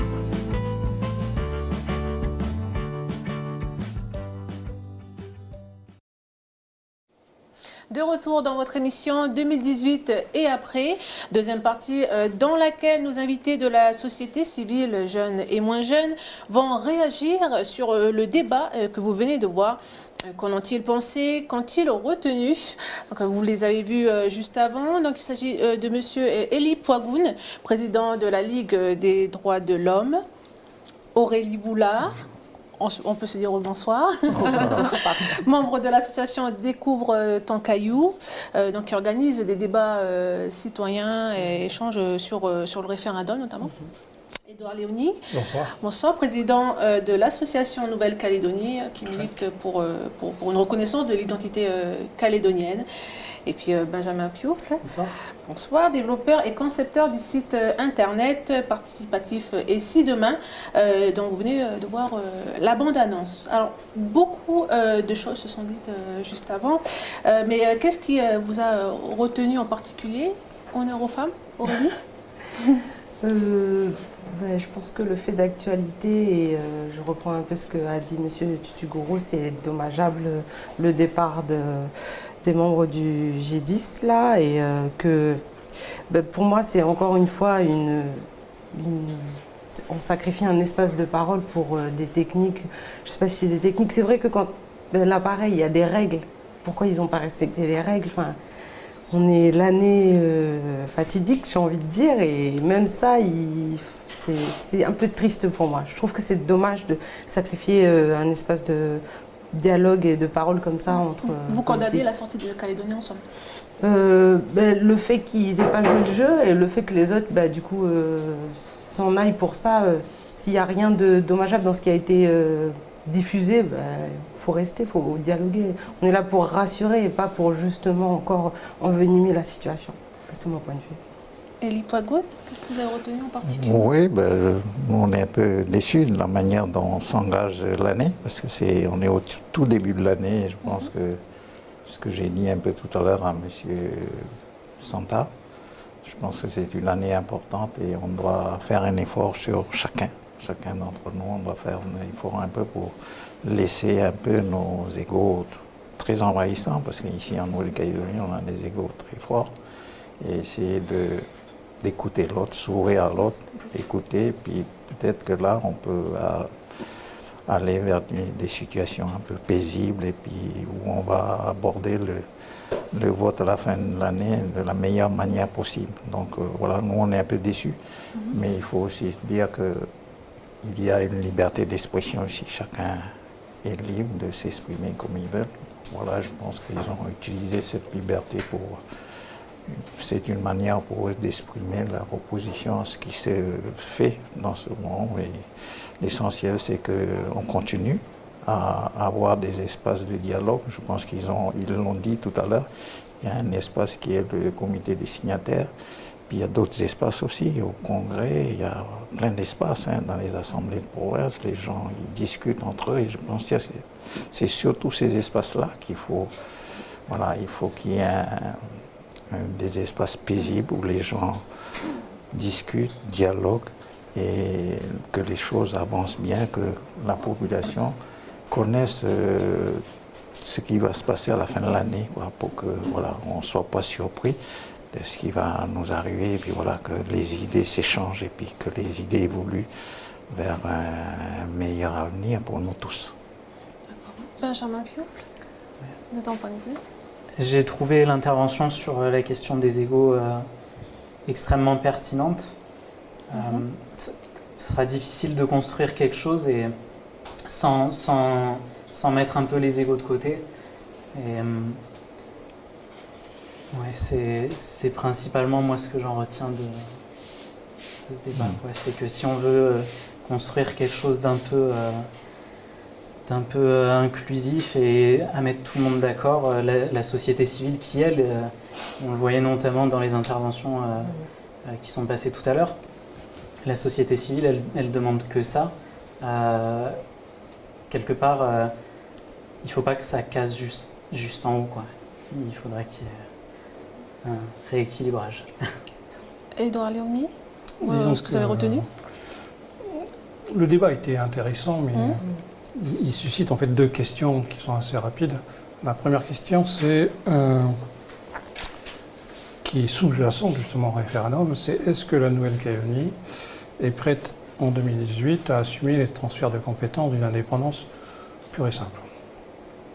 Et derrière cette première question, est-ce que certains de nos élus sont prêts à assumer ces compétences? Je ne donne pas la réponse, chacun a son point de vue. Mais il est clair que simplement pour déterminer une date d'un référendum, parce que derrière il y a aussi la question qui va arriver, et en troisième position, la procédure, l'organisation de ce référendum, qui va être à la charge des maires. Simplement pour définir donc une date, on a manifestement un manque de respect entre les élus.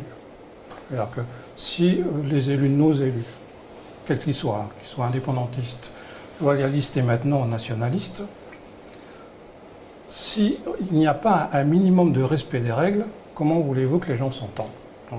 Et là, je fais appel à un point de vue qu'on doit vraiment mettre en place dans les institutions, c'est une certaine recherche de la sagesse. C'est un vieux mot issu de la philosophie, mais qui, en Nouvelle-Calédonie, doit vraiment prévaloir, parce que si vous vous dites, entre nous, on prépare une question importante, on est là pour s'entendre, on est là, tout le monde sait aujourd'hui que toutes les populations veulent vivre en paix. Et on veut surtout que nos élus s'occupent de nos problèmes du quotidien.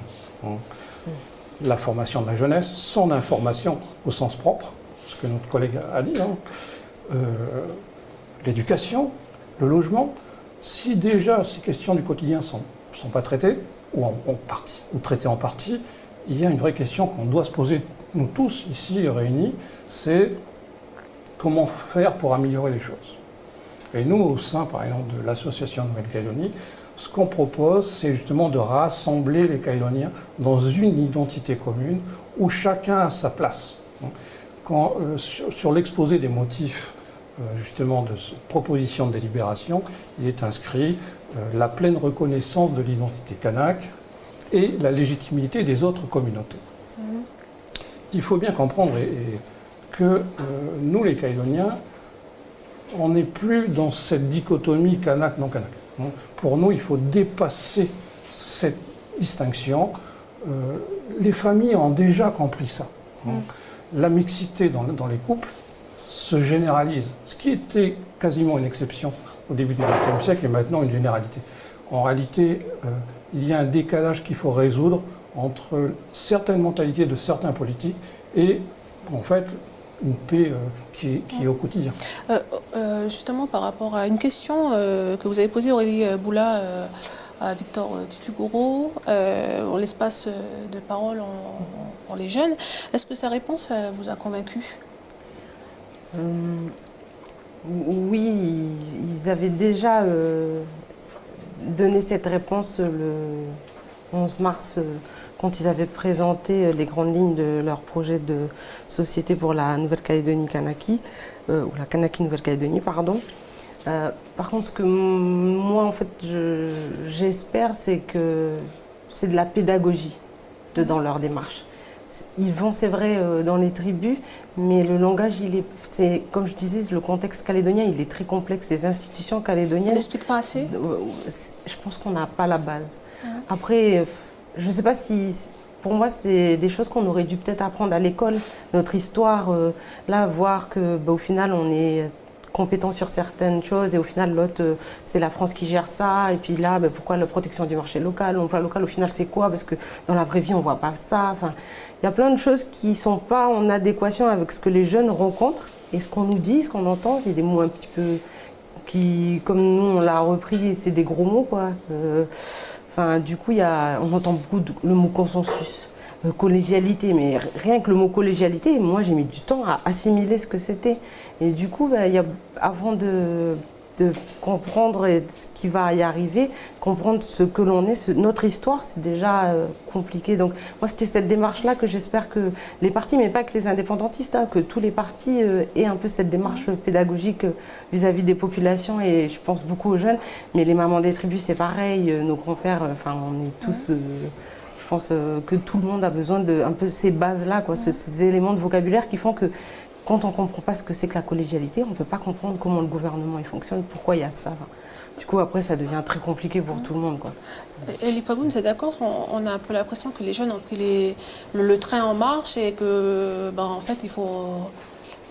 Oui, on ne comprend pas forcément. Voilà, je pense qu'on n'a pas assez donné la place aux jeunes pendant toutes ces années. Hein. C'est toujours notre génération à nous qui sommes là où les décisions se prennent. Je pense que maintenant, il faut laisser à la place des jeunes. Ça fait, depuis qu'on a signé l'accord Nouméa, ça fait 20 ans, ça fait 30 ans. Voilà, il y a des jeunes qui sont nés juste avant les accords, ils ont 30 ans maintenant. Il faut qu'ils prennent leurs responsabilités parce que voilà, nous, on a fini notre temps, on a essayé d'amener un pays pour qu'il soit bien. Et moi, je souhaite que, parce que je suis en contact avec les jeunes depuis 30 ans dans les bancs des lycées, je trouve qu'on a une jeunesse extraordinaire ici. Et je pense qu'ils vont nous étonner dans les années qui viennent. Ils ont certainement des idées qui vont dépasser tout ce qu'on est en train de faire. Voilà. Donc on essaie moi j'essaie de faire en sorte qu'ils aient leur place, parce que nous on a fini. Voilà. Et moi je suis heureux aujourd'hui qu'il y ait des jeunes comme vous qui viennent ici s'exprimer, parce qu'on ne vous a pas donné trop la place ces dernières années. Voilà, ils ont bénéficié. Enfin, je rappelle, on a mis en place une formation des 404 entre 88 et 98. 404, c'était 44 qui étaient formés par an entre 88 et 98, donc ça fait 400 au bout de 10 ans. Mais tous ces jeunes-là, ils sont revenus. Et quand je dis ça, dans les 400, là, il y a 75%. Je le rappelle parce que les gens, ils disent, il y a beaucoup de gens qui disent que l'accord Nouméa n'a rien fait du tout. On a formé 75% de ces cadres sont des Canaries.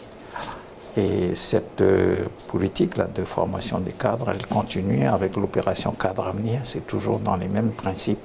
On forme des cadres et chaque année, 75% de ces cadres. C'était une mesure de discrimination positive.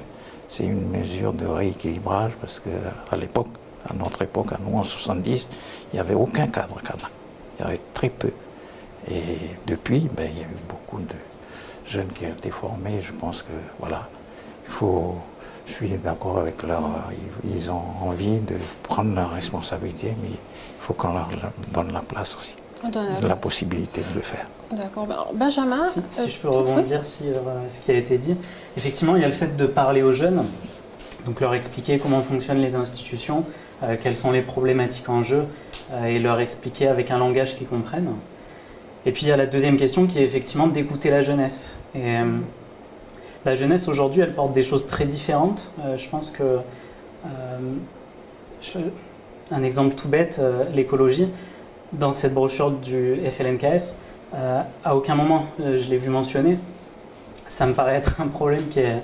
Enfin, ayant grandi avec cette question, ça me paraît être un problème qui est assez central, qui va concerner l'ensemble de la planète d'ici une cinquantaine d'années très sérieusement, et même bien avant, en particulier sur notre île.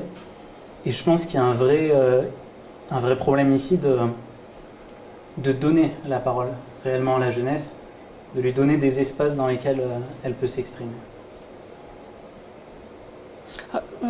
Pour revenir au débat, Édouard Léoni, lequel vous a plus convaincu ce soir? Je ne donne pas mon avis là-dessus, parce que ce qui m'intéresse, moi, c'est de mettre en avant une évidence. C'est l'évidence du principe de réalité. Ce qu'on oublie de démontrer ou de montrer lorsqu'on parle du référendum, c'est l'indépendance, l'autonomie ou un État associé ou un autre scénario. Ce qui compte en réalité, c'est la viabilité du projet. Et quand on regarde la situation économique actuelle, qui est en fait le résultat de la gestion de nos propres exécutifs. On ne pourra plus dire cette fois-ci que c'est la faute de l'État. Eh bien, sans porter de jugement, la situation est difficile. L'économie est en difficulté, les finances publiques sont endettées, ce qui n'est jamais arrivé en 78, 88 et 98. En 2018, le pays est endetté à plus de 90% de ses dépenses de fonctionnement. Nous n'avons toujours pas de stratégie nickel.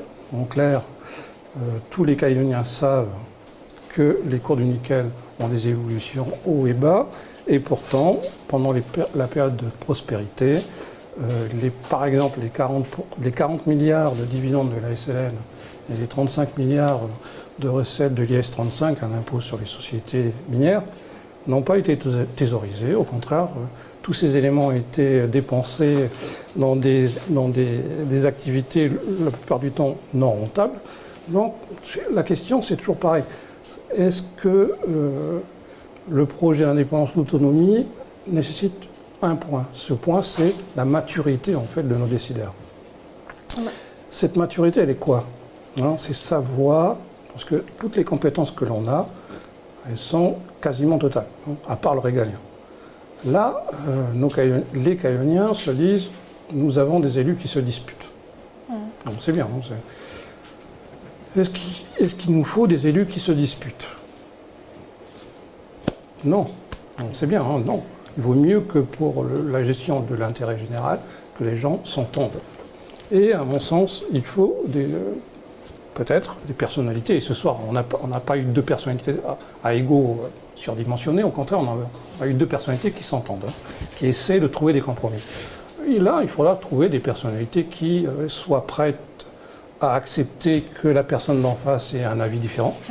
Et surtout, apporter aussi de la compétence, parce que toutes ces disputes, en fait, ont un effet sur les populations. Toutes ces disputes, en fait, ont un effet pervers. Et cet effet pervers, c'est qu'on ne prend pas de décision sur les dossiers. On a tout de même eu une réaction, on a senti quand même Victor Tutu-Goro agacé quand il a dit à un moment donné, on s'est senti blessé en parlant des propos qu'a tenu Manuel Valls, parce qu'il est resté attaché à ce que la Nouvelle-Calédonie reste dans la France. Une réaction? Je sais pas, moi j'ai l'impression que c'est mettre les pieds dans le plat, quoi. Il fallait mettre le gâteau au four et ils ont mis le pied dans le plat avant de le mettre dans le four, quoi. Je sais pas si l'image est parlante, pour moi elle l'est. Aurélie? Mais moi j'ai toujours apprécié la neutralité de toutes les émissions qui étaient venues. À chaque fois, j'ai assisté à des débats, notamment sur la monnaie quand les missionnaires étaient venus. À chaque fois, j'avais apprécié ça, cette neutralité. On voyait que l'État... Après, M. Santa, il disait que c'est un parlementaire, il a le droit d'avoir une opinion. Mais comme l'a souligné la journaliste, il est quand même le président d'une commission. Il peut aussi, ses propos peuvent être pris au nom de la commission. Donc j'ai un peu de regret face à cette position. Même si on la connaissait, ça se laissait entendre, de l'avoir dit publiquement, ça fait bizarre, quoi. Vous comprenez, M. Eli Pagoun, que Manuel Valls... je pense qu'on en fait un plat. On en fait trop. Oui, je pense que c'est normal. Ce sont des gens qui viennent de France, ils viennent avec la couverture de l'État. Ils ont des positions ici qu'ils viennent défendre. Mais je ne pense pas que c'est... Je suis d'accord, là, depuis des années, depuis quelques années déjà, il y a beaucoup de missions qui sont venues. Et c'était surtout des missions d'écoute, de dialogue. L'État a montré un visage très bienveillant et puis très attentif aux populations du territoire. Et moi, c'est ce que j'ai ressenti parce que toutes ces années, j'ai été accueilli comme président de la Ligue et j'ai dit ce que je pensais sur tout ce qu'ils sont venus savoir.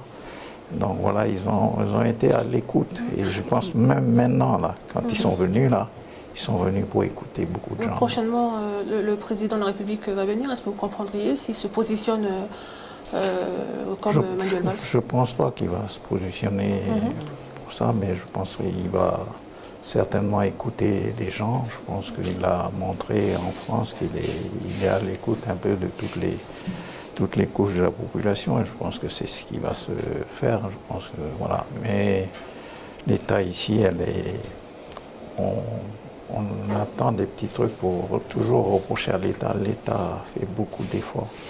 Voilà, c'est ce que j'ai remarqué pendant ces années.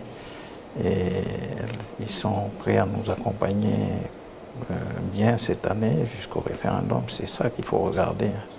Ils ont mis en place ce groupe des 10 pour faire participer à la population.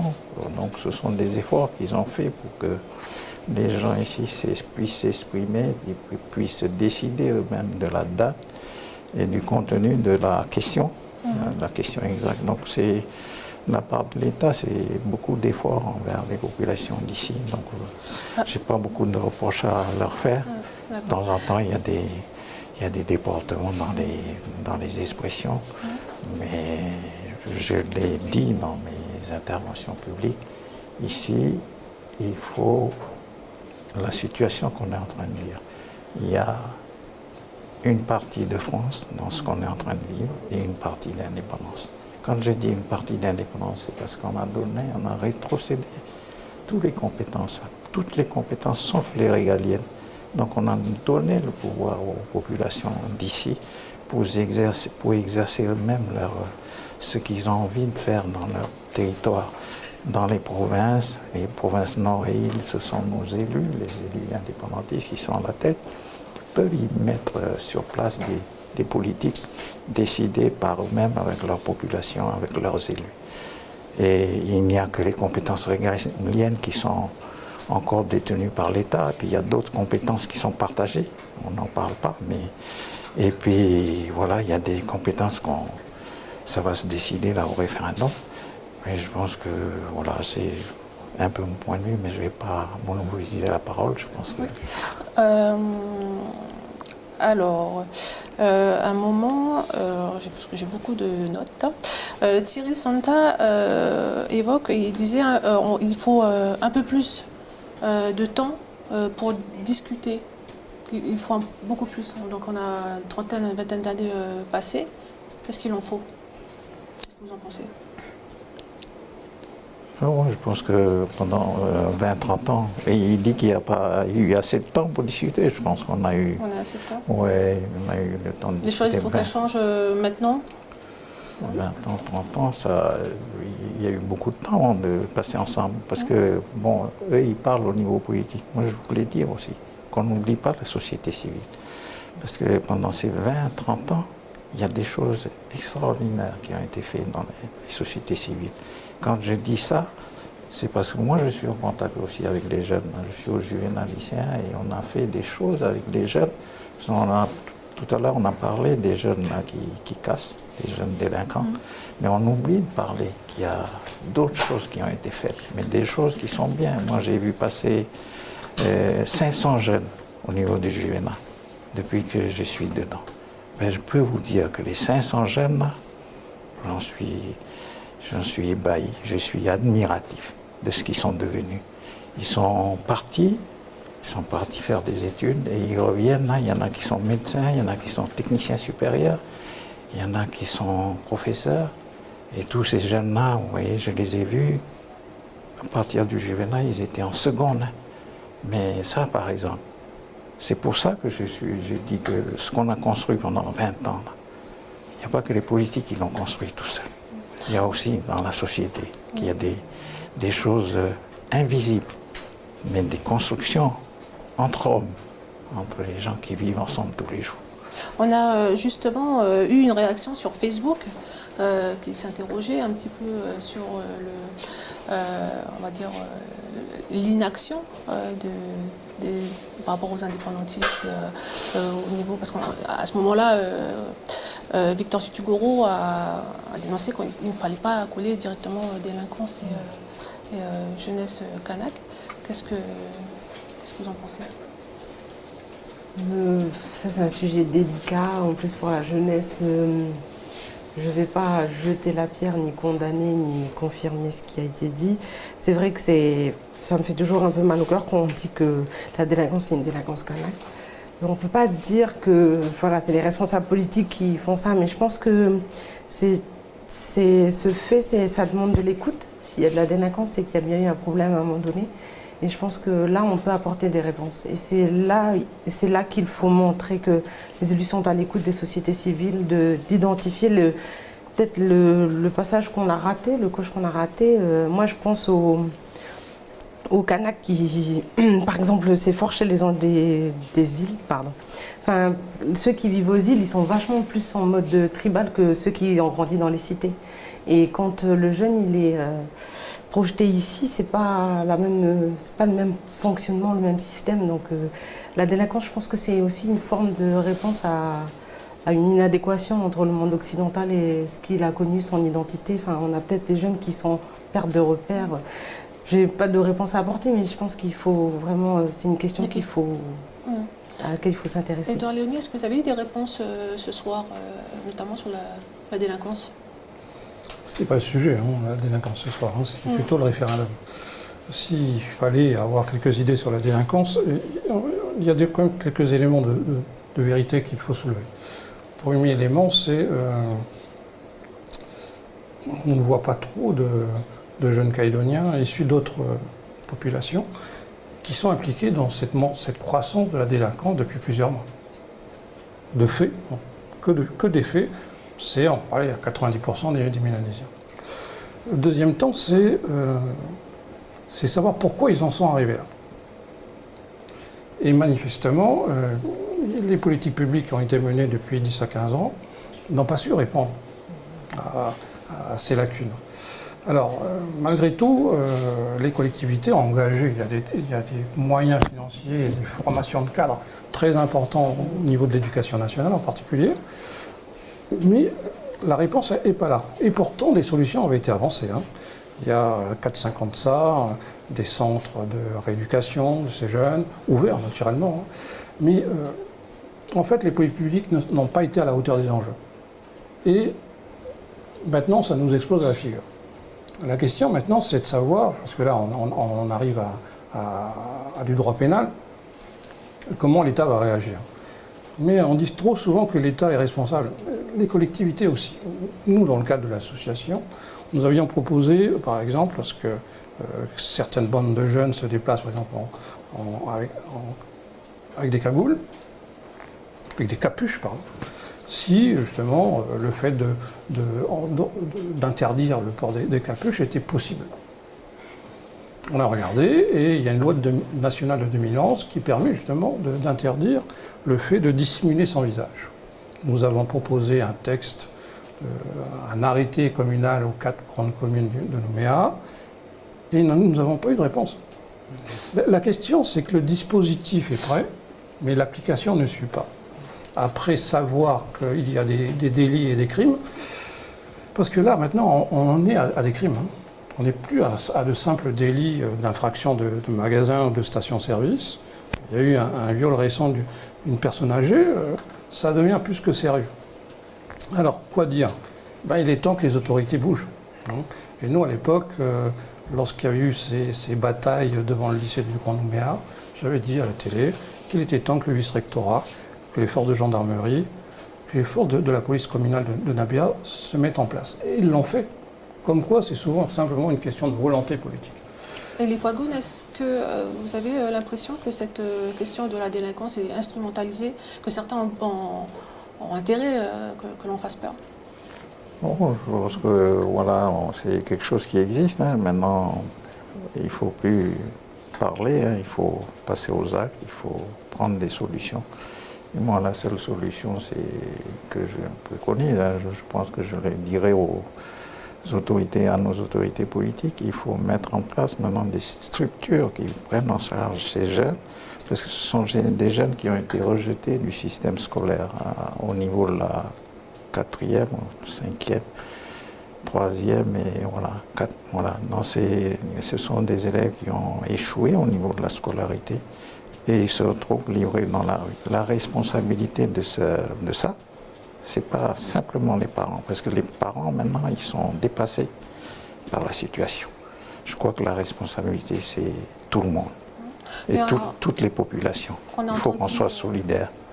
On a entendu Philippe Michel parler de politique de peur en parlant du départ du pire, en parlant du départ de Sonia Backès et de Thierry Santa du G10. Est-ce qu'il y a aussi une politique de peur autour de la délinquance? Les gens, ils ont peur parce que ça s'est répété ces derniers, c'est presque toutes les semaines maintenant qu'il y a des magasins qui sont cambriolés. Donc les gens, ils ont peur, ils se demandent si ça va continuer et puis qu'est-ce qu'on va faire. Moi, maintenant, la seule solution, c'est mettre en place des organisations. Et nous, dans la société civile, on est prêts à s'y engager. Des organisations, des associations qui prennent ces jeunes-là au moment où ils sortent de l'école, voilà, rassembler les parents et puis leur dire, voilà, on va prendre des décisions, mais il faut que tout le monde s'engage.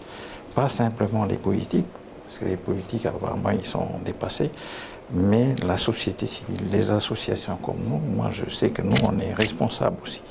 Je ne veux pas jeter la pierre sur un tel ou un tel.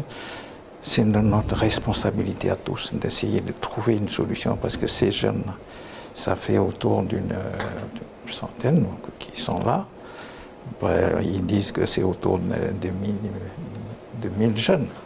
Voilà, mais ce sont des jeunes, c'est des jeunes qui viennent de chez nous. Donc il faut qu'on trouve une solution parce que ce sont des jeunes qui sont... ce qu'ils ont fait là, les jeunes, c'est un peu un cri d'alarme. Voilà. Ils sont désespérés. C'est un peu un cri de désespoir. Occupez-vous de nous. On vous demande de... Voilà, donc je pense que c'est un cri. Il faut qu'on l'entende. Quand on est des humains, on vit ensemble ici. Il faut qu'on essaie tous ensemble de trouver des solutions. Et moi, je suis persuadé qu'il est possible de trouver une solution pour ces milliers de jeunes. Ça ne dépasse pas 1000. Si on veut bien, on a mis en place des associations comme nous là, pour s'occuper des jeunes qui réussissent bien à l'école. Je pense qu'on a laissé tomber là. Maintenant, il faut mettre en place des associations qui s'occupent de ces jeunes qui sont en échec total. Alors Benjamin Fiouf, vous qui travaillez avec les médias, l'implication des citoyens dans la démocratie, est-ce que vous pensez que les médias en font trop? Sur la délinquance? Ouais. C'est une bonne question. C'est aussi un sujet important qu'on ne veut pas gommer comme ça, quoi. Je comprends que ça préoccupe les gens et qu'il faille effectivement y trouver des solutions. Alors, interdire aux jeunes de porter des capuches, je ne suis pas sûr que ça soit une super solution. En général, dire aux gens ce qu'ils doivent porter ou pas, ça ne se passe pas très bien. Ça crée plus de conflits dans une société qu'autre chose. Mais c'est un autre débat. Il y a des idées intéressantes qui étaient avancées ce soir. Je pense notamment au fait, plutôt que d'envoyer systématiquement les jeunes en détention, qu'il y ait des possibilités de travailler, de s'investir dans des projets peut-être associatif ou enfin pour l'intérêt général, ça me semble être un début de réponse qu'il est essentiel de mettre en place. Alors on arrive à la fin de cette émission. Une dernière question. On va commencer. Tu vas garder la parole. Alors 2018 et après, le référendum, la mission Valls, c'est tout ce qui a été dit pendant le débat. Est-ce que le débat a pour vous plus entretenu vos inquiétudes ou est-ce qu'il a nourri vos espoirs? Benjamin? D'habitude, je suis très critique des débats politiques qui ont souvent tendance à brasser du vent. J'ai trouvé qu'il y avait une écoute quand même entre les deux. On n'était pas devant deux murs qui se renvoyaient la balle. Donc je dirais ça donne espoir? En tout cas, ça fait plus avancer les choses que reculer. Ouais. Aurélie? Pareil, le même ressentiment. D'habitude, je suis vraiment déçue des débats. Mais là, comme l'ont souligné les autres invités, on avait des personnes avec des égos mesurés. Donc il y avait quand même une capacité d'écoute qui était intéressante. Enfin, moi, j'ai apprécié le débat, le fait de respecter le temps de parole de l'autre et tout. Ça donne une image, c'est presque rien, mais pour moi, c'est déjà beaucoup de respecter le temps de parole de l'autre. Et vraiment satisfaite, j'ai appris des choses et je suis contente de la teneur du débat de ce soir.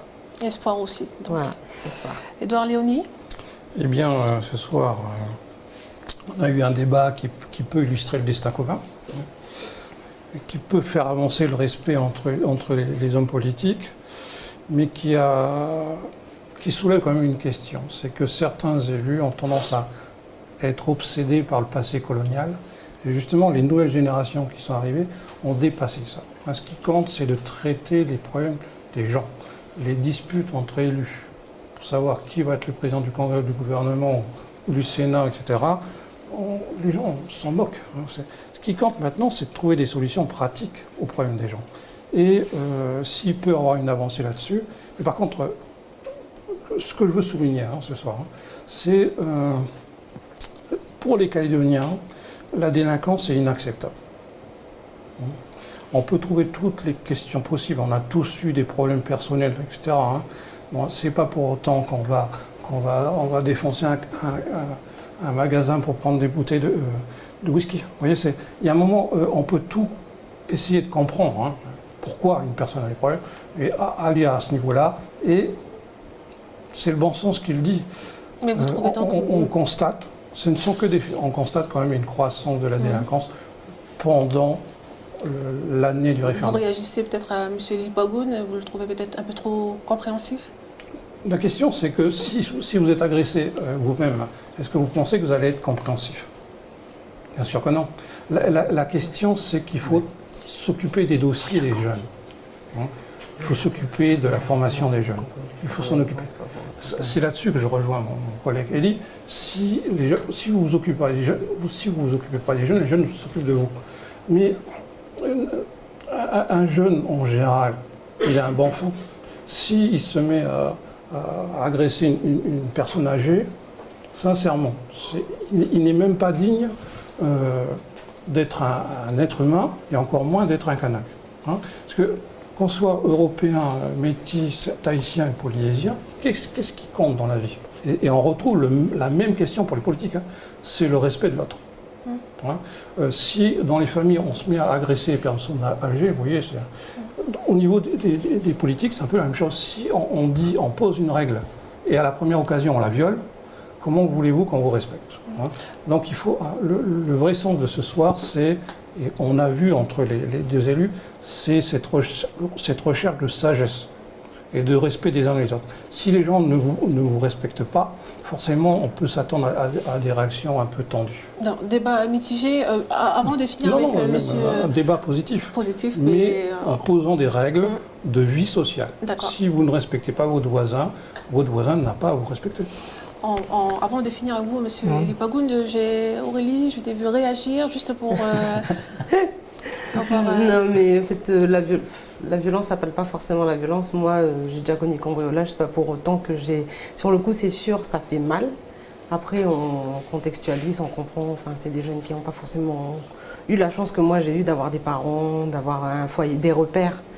Donc, c'est pas parce qu'on a subi des vols qu'on va forcément répondre par la violence. Et j'espère que la plupart des Calédoniens ne feront pas ça. C'est pas pour autant que j'excuse ces actes sont condamnés, mais c'est pas pour autant qu'il faut ne pas les comprendre et contextualiser cette délinquance. Elie Lipagoun, est-ce que vous avez dépassé ces rancœurs? Ouais, non, j'ai été heureux ce soir de participer à votre émission. Je pense que Calédonia fait des efforts pour qu'il y ait la société civile, et je pense qu'aujourd'hui on a la chance par exemple d'avoir des jeunes. Je vous encourage à continuer dans ce sens-là parce qu'on a eu des politiques. Vous avez consacré 1 heure à écouter un peu la population civile, et moi j'ai été heureux de participer à ça. Et aujourd'hui on est assis sur des nattes là que vous avez mis devant nous. C'est rare, c'est la première fois que je vois ça. Et la natte c'est symbolique, c'est des liens. C'est des liens qu'on tresse qui est à tresser. Et ici, dans le pays, il faut qu'on continue à tresser nos relations humaines. Ça va faire la richesse de notre pays. Donc voilà, merci à votre télévision de faire ces efforts-là. Vous n'avez pas assez d'ego pour faire de la politique, M. Pagoun? Non, la politique maintenant, c'est fini. Mon temps est fini. Maintenant, c'est aux jeunes. qui sont en train de faire de la politique. Je pense qu'il faut leur laisser la place. Voilà, les citoyens ont eu le mot de la fin dans cette émission. C'était la première. Donc merci d'avoir accepté notre invitation. Merci à tous. Et puis merci à vous de nous avoir suivis. Excellente soirée à vous.